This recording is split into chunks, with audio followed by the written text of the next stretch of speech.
Hello guys! At ngayon ipapakita ko naman kung paano gumawa ng kilawing tuna o kilawing isda sa probinsya. Ito naman ay perfect sa panlasa ng mga Pilipino at favorite ng mga pulutan sa mga umiinom. Halika na, umpisahan na natin at yung mga ingredients na nakikita nyo, so yan lahat ang ating gagamitin.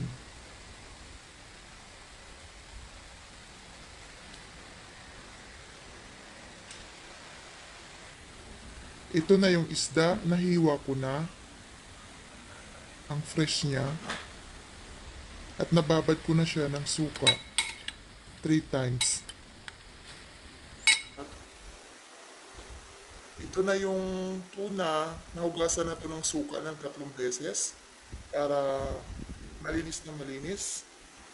Sibuyas, luya, pipino, pamintang durog at sili, mayonnaise at dahon sibuyas, kalamansi juice.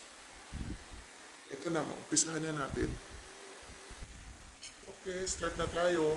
Ilalagay na natin ang isda.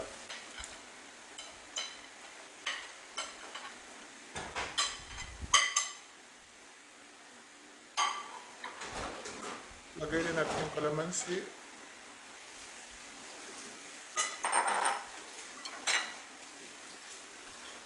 Luya,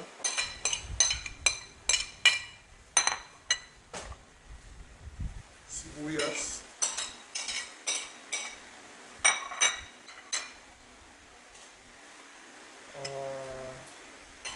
pipino, kumbayan na natin.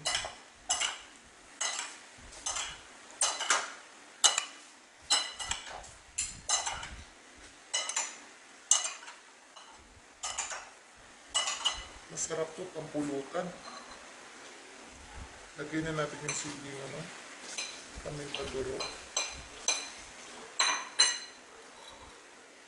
Pipino, mayonnaise, plain lang.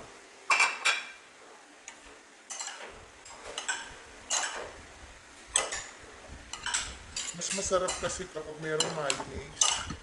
Yun yung nagdadala ng lasa.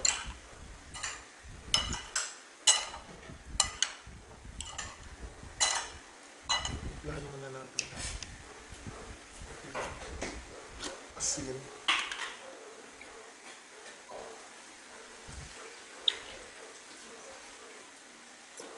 Tsaka konting suka.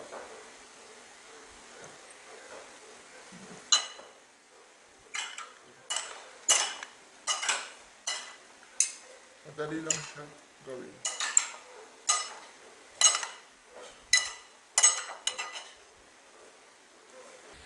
So ayan, ready na, inuman na.